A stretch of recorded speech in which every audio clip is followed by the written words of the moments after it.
Direct de Clermont-Ferrand dans la grande halle de Cournon pour le sommet de l'élevage. Alors on va s'intéresser à la communication, on va essayer de voir ce qui marche et puis surtout ce qui ne marche pas en matière de communication.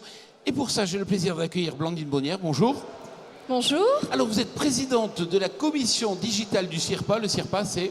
Le CIRPA, c'est une association qui regroupe plus de 350 membres des professionnels de la communication du monde agricole et qui organise événements, rencontres, formations au carrefour de la communication et de l'agriculture. Donc on est au cœur du sujet.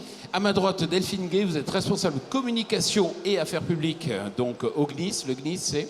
Alors bonjour, tout d'abord. Le GNIS, c'est le groupement national interprofessionnel des semences et plants. Concrètement, c'est une interprofession, c'est une originalité française qui regroupe tous les acteurs de la semence sur le territoire français.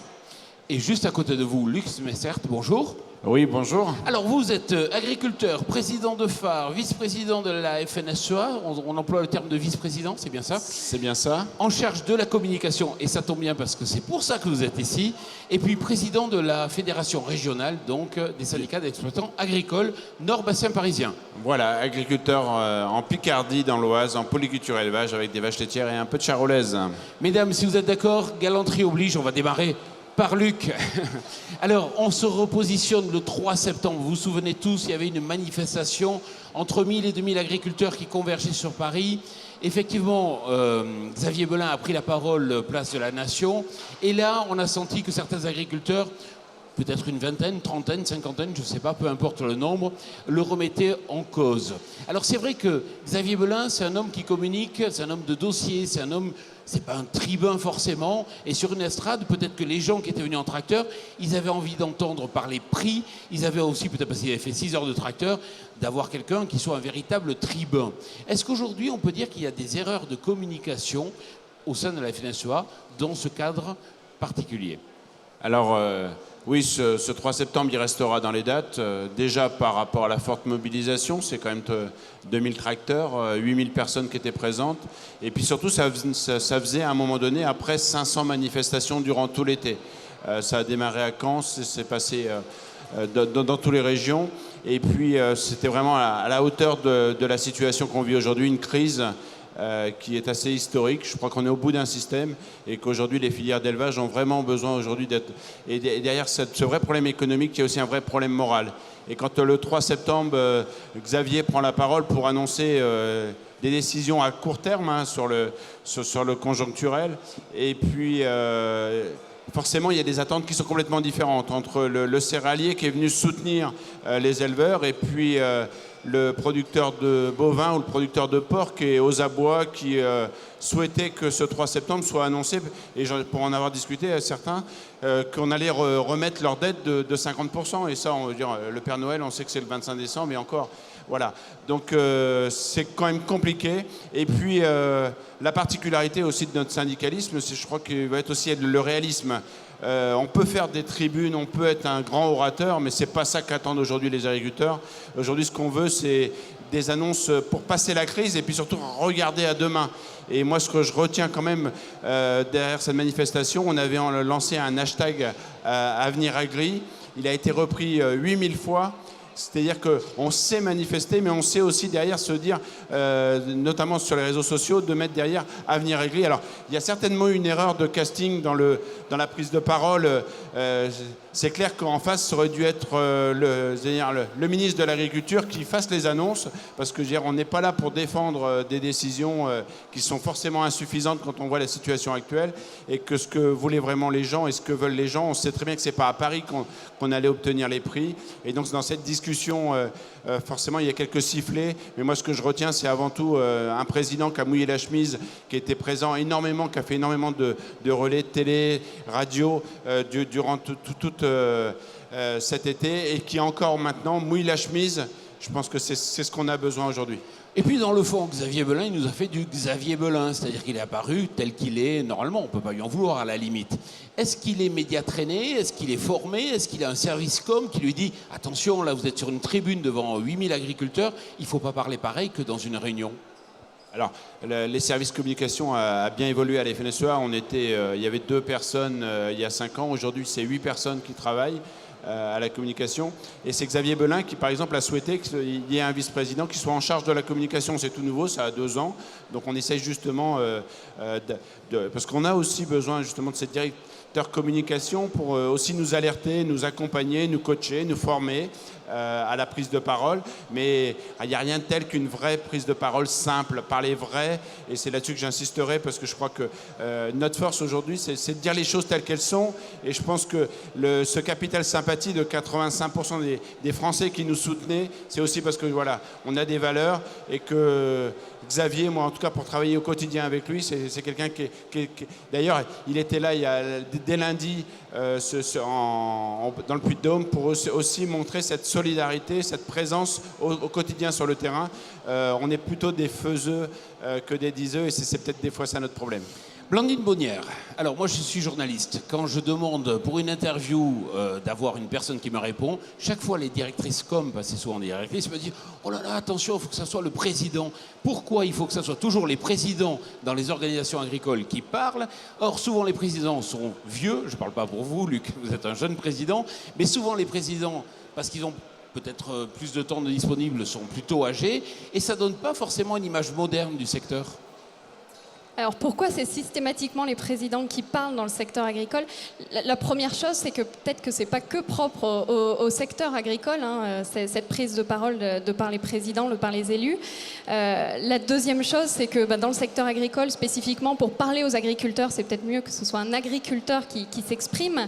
Et puis après, certes, il y a des choses à écouter peut-être d'un point de vue plus communication. Alors peut-être qu'en effet, les élus, les présidents gagneraient davantage à écouter les conseils de leurs communicants en interne. Après, je ne sais pas, moi je vois ça de mon œil plus jeune. Peut-être que la communication, justement, est encore jeune dans le secteur agricole et a encore besoin de se développer, de grandir et justement d'aller jusqu'à devenir porte-parole auprès des agriculteurs pour véhiculer peut-être une image en effet plus jeune, plus moderne, plus novatrice. Alors vous pouvez réagir, Delphine Gay par exemple. Avoir des porte-paroles, c'est bien? Alors, des porte-paroles, oui, c'est obligatoire. Aujourd'hui, comme le disait Luc, il faut parler vrai, il faut parler de terrain. Donc, au niveau de la filière semencière, on a mis en place un réseau de porte-paroles, médias formés, et on a changé de braquet. C'est-à-dire qu'on a eu l'exemple d'une communication de crise. Aujourd'hui, je pense que le problème que nous avons dans le monde agricole, c'est que nous sommes restés dans une communication type des années 80. Un slogan, une image et tout va bien. Or, non. Aujourd'hui, on est dans une communication d'influence. Le problème qu'a rencontré Xavier Belin le 3 septembre, c'est que, je ne sais pas si, alors moi je fais ma parisienne, mais tout ce qu'on a vu dans les médias, les grands quotidiens nationaux, c'était Xavier Belin s'est fait huer par ses éleveurs. Le problème vient peut-être du fait qu'à la FNSEA, ils n'ont peut-être pas suffisamment développé leur communication d'influence auprès des relais, des médias, mais je parle des médias, mais également des élus. C'est cette communication d'influence qu'on est très en retard aujourd'hui dans le monde agricole. Et c'est là notre faute et notre souci, clairement, pour que notre image, pour que nos atouts qui sont fabuleux aujourd'hui, on a des jeunes, on a des moins jeunes, c'est pas un problème d'âge. C'est vrai qu'on fait beaucoup parler nos présidents, on a des porte-paroles, on est sur tout le territoire national. C'est inadmissible aujourd'hui qu'un média retiennent uniquement qu'une petite partie de ce beau rassemblement. Luc. Oui, et puis déjà, les journalistes en général veulent parler au président, ils ne veulent pas parler à quelqu'un d'autre, donc déjà ça c'est un problème. Et puis, je crois aussi c'est que notre métier a évolué et qu'aujourd'hui les gens sont restés aussi avec des clichés, avec des évolutions, et puis on a tout de suite tendance à cataloguer. Vous êtes céréalier, donc vous savez pas ce que c'est que l'élevage. J'ai la chance d'être polyculteur-éleveur, donc on peut en parler encore plus facilement, mais je crois qu'il faut arrêter un petit peu ces prises de parole comme ça. Et puis après, je crois que ce qu'on a vraiment aujourd'hui besoin, par rapport à ce que tu disais, c'est justement c'est d'arriver à recréer ce tissu, ce lien. Je pense qu'on manque aujourd'hui de journalistes qui sont spécialisés. On a de plus en plus des gens qui sont qui touchent un petit peu à tout, et c'est ce qui manque aujourd'hui, c'est des gens qui puissent un peu creuser les éléments, pas faire simplement. Et puis on voit bien, même les réseaux sociaux aujourd'hui, on fait l'actualité par rapport à ça, par rapport au buzz, alors que je crois que ce qui est important, c'est sur les dossiers agricoles, c'est de pouvoir creuser, aller un petit peu plus loin sur le dossier. On y travaille, puisque là, avec l'ensemble de nos organisations agricoles, on met en place une dynamique qui s'appelle Agri Demain. Et le souhait, c'est que d'ici maintenant 6 mois, on puisse avoir 1000 ambassadeurs Agri Demain, mais qui viennent de l'ensemble du monde agricole, des coopératives, des chambres d'agriculture, du syndicalisme JA et FNSEA, mais aussi de l'amont avec les semenciers, avec les phytosanitaires, avec le matériel, le machinisme, Axema, pour justement montrer que c'est ensemble et que c'est une force. Et que Agri Demain, parce que quand on voit toutes les images de l'été, on peut dire finalement c'est une filière où c'est un monde agricole qui n'a pas d'avenir. Alors que justement aujourd'hui c'est une force, c'est un atout pour nos territoires, c'est un atout pour l'économie française. Et je pense que c'est ça qu'il faut faire passer. Et que l'agriculture d'aujourd'hui, moderne, a besoin de compétitivité, mais ce qu'elle apporte en termes de production, de qualité, c'est un vrai atout. Et c'est ce qui fait aussi la force de la gastronomie. Je pense que c'est ça qu'on a besoin de dire. Et puis, en termes de com, on doit certainement s'améliorer. Je pense que le principal, c'est de le savoir et de voir comment on peut faire évoluer. Alors, est-ce que la communication, c'est vraiment une préoccupation de base des organisations professionnelles? Je me tourne vers vous, Blandine Bonnière. C'est vrai que quand on fait une analyse un peu des salaires des directrices ou des directeurs de com, on va parler argent là, vous êtes moins payés que dans les autres secteurs. Est-ce à dire que le monde agricole se dit... c'est secondaire, on va prendre une petite jeune qui fera la communication parmi 1000 autres tâches, ou est-ce que c'est réellement une préoccupation? Alors déjà, est-ce qu'on est moins rémunéré dans le secteur agricole que dans d'autres secteurs d'activité? La question est peut-être encore ouverte. J'ai pas d'éléments de comparaison, j'ai des éléments chiffrés pour situer, si besoin, la rémunération moyenne d'un communicant dans le secteur agricole. Une étude du CIRPA, l'Observatoire du communicant en agriculture, c'est des chiffres 2013 qui vont être édités l'année prochaine avec des nouveaux chiffres 2016, situé ce salaire moyen à 49,8 KE brut annuel. Alors avec bien sûr des grosses disparités selon l'âge, un jeune communicant débutera plutôt autour de 30 KE. En fonction de la région aussi, Paris rémunère 30% de plus que le reste de la France, mais ça, ce n'est pas propre au secteur agricole.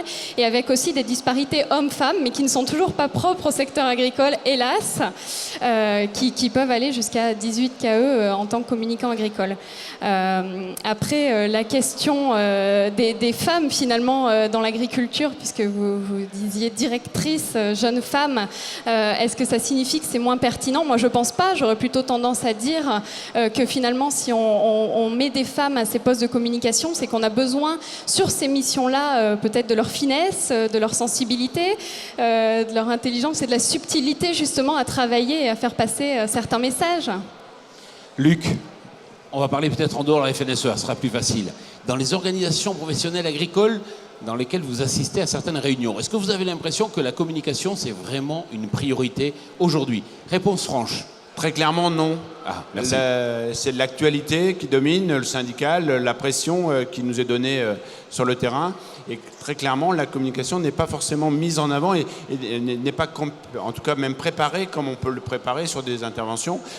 Donc aujourd'hui, on en a vraiment besoin d'y travailler. Il y a des formations qui se mettent en place. Je parlais des réseaux sociaux tout à l'heure. Là aussi, comment être mieux présent sur les réseaux sociaux, puis sortir aussi de notre cercle agricolo, sur lequel on a peut-être tendance des fois un peu on est un peu dans la complaisance. Et là-dessus, je pense qu'on a vraiment à faire. C'est justement aller directement à la rencontre du consommateur, aller échanger. On l'a vu aussi, les conflits au sein des filières entre le dilemme avec l'industriel, avec la grande distribution. Je pense que si on veut reconstruire, c'est plutôt sur un contrat gagnant-gagnant que plutôt d'être en permanence dans l'opposition. Et cette communication, je pense que c'est pas inné en nous non plus, quoi. Et on n'en a pas fait parce que jusqu'à maintenant, on n'avait peut-être pas forcément besoin non plus. Alors, quand on a besoin d'un technicien en machinisme, on prend un technicien en machinisme. Quand on a besoin d'un technicien en communication digitale, on prend qui? La grande question du digital dans les entreprises, c'est une question qui est compliquée parce que le digital, c'est un métier, des métiers totalement nouveaux. C'est un vrai métier avec des écoles spécialisées là-dessus. Et dans le monde agricole, on prend des ingénieurs agro, à qui on confie aussi le côté digital. Alors je pense que même avant ça, la communication de façon générale est aujourd'hui confiée à des ingénieurs agronomes dans le secteur agricole. Et en effet, je pense qu'on a du mal à passer outre et à s'ouvrir. On est sur un métier qui est certes très technique, très pointu, très expert, mais on a besoin de s'ouvrir. Et dans le monde du digital, c'est encore à part et je pense que c'est encore plus accru parce que y a deux cas de figure. Soit on accepte et on prend vraiment le virage du digital et il y a des créations de postes dédiées dédié vraiment au digital et auquel cas il y a une vraie montée en puissance et ça se ressent. Mais dans la majorité des cas aujourd'hui, et je crois pareil, j'insiste, c'est pas que propre au secteur agricole, même si nous on est peut-être plus en retard en effet dans le monde agricole, la majorité du digital, c'est on prend les communicants actuellement en poste depuis 2 ans, 5 ans, 10 ans, 15 ans, 20 ans, qui ont toujours fait des RP, du print, de l'événementiel, et on leur rajoute déjà une charge de travail avec le digital, et en plus une charge de travail avec des compétences qu'ils n'ont pas forcément, et qu'ils assument. Il y a des appels à l'aide, je pense, aujourd'hui, de communicants qui ont besoin de se former, qui ont besoin d'aide dans le secteur agricole, et je rejoins entièrement cette observation, et je pense qu'il y a une grosse communication à faire auprès des écoles de communication et auprès des nouvelles formations qui existent aujourd'hui dans le secteur du digital pour informer les jeunes que c'est un secteur dynamique. Merci Delphine Gay. Si on regarde, je sais pas, le dernier mois sur France 2, alors c'est vrai, il faut rappeler que l'histoire des semences, pour les journalistes, c'est du pain béni, c'est le sport favori, OGM, Monsanto, etc. Ça va vite, c'est efficace. C'est du pain béni, en effet. Si on prend France 2, on a un bon reportage sur Télématin qui explique que, je crois, à Milan, je vous ai vu d'ailleurs parler un peu de l'enjeu économique des semences. Et puis, on a des reportages sur le Trésor de Laurent Delahousse, c'est une catastrophe. Alors, on va arrêter de leur faire de la pub, mais c'est vrai que dans le même mois, on a eu 2 expériences, une magnifique, une monstrueuse, j'insiste sur le monstrueux. Magnifique, Télématin, reportage avec une journaliste qui s'est déplacée sur le terrain, qui a voulu comprendre ce qu'il y avait derrière la semence et pas s'arrêter, comme vous le disiez, OGM ou grandes multinationales. Et le même mois, 3 heures d'interview dans nos bureaux parisiens, pour justement faire un dossier spécial semences au JT 13h15 de France 2 du week-end. Dans un cas, une journée de déplacement, une enquête, des questions, le résultat... vous l'avez dit, plutôt intéressant. Et le JT du 13h15, là, on m'appelle une semaine avant pour me dire « Delphine, on est désolé, mais nos 3 heures de tournage, on va pouvoir garder aucune image. » Aucune image, pourquoi ? Ils avaient été interviewés des paysans sur le terrain. Donc, avoir des Parisiens dans un bureau, c'est pas forcément fabuleux. Donc, du coup, oui, on a toutes ces expériences, mais là, la faute peut-être vient de nous, parce qu'on est resté sur Paris, même si on avait essayé de la faire se déplacer. Après, le problème, pour répondre à la question sur l'investissement de l'agriculture, sur la communication, on est à un décalage. Vous savez, je travaille avec mes confrères de Coca-Cola, par exemple, juste pour vous donner une comparaison. Rien que sur la réputation de la marque Coca-Cola, c'est estimé à 75 milliards de dollars. 75 milliards de dollars. Ce qui fait qu'ils ont des budgets, mais ça nous fait tous rêver. Même toutes les organisations agricoles aujourd'hui réunies, budget com, on n'atteint même pas 10% du budget Coca-Cola. J'ose même pas demander le budget com de la FNSEA. En tout cas, aujourd'hui, les budgets, c'est un vrai problème en termes de priorité. Mais il y a aussi cette problématique de chapelle. C'est-à-dire que chacun veut communiquer à sa place, chacun veut communiquer pour soi. Et on a besoin d'une cohérence. C'est pour ça que je crois beaucoup en cette dynamique Agri-Demain. C'est-à-dire qu'il faut qu'on soit capable, sans mettre des gros moyens, mais à arriver à ce qu'on puisse coordonner et puis qu'en tous, ensemble, on porte tous le même message. Et ça, c'est indispensable. Je crois beaucoup aux jeunes, aux agricultrices aujourd'hui en agriculture, parce que ça amène du sang neuf. Et puis, la nouveauté avec les réseaux sociaux, c'est aussi les vidéos. Parce que rien de tel que des agriculteurs qui s'expriment, qu'on puisse montrer les choses. Et les jeunes, aujourd'hui, sont vraiment férus de ce chose. Le temps passe trop vite. Donc, vous fédérez aussi ? Également, c'est-à-dire qu'on soutient Agri-Demain. On est partenaire dans une communication grand public aussi, mais il faut surtout qu'on arrête de parler technique et qu'on simplifie nos messages. Donc oui, il faut faire parler les agriculteurs, les agricultrices, mais faire des formations aussi pour simplifier leurs messages. Et Blandine Baudière va conclure en nous disant, il y a comment vous appelez ça, un atelier débat, je sais pas, un 5 à 7, je crois, communication. Exactement, la prochaine rencontre du CIRPA, c'est un 5 à 7, c'est la semaine prochaine, le 15 octobre, justement, qui, je pense, peut être une bonne poursuite de nos échanges. Gens de communication, êtes-vous des gens normaux ? Et ça, c'est un coup de pub, bravo. Voilà, merci à vous d'avoir participé à cette émission. On se retrouve dans quelques instants pour une nouvelle émission. Merci.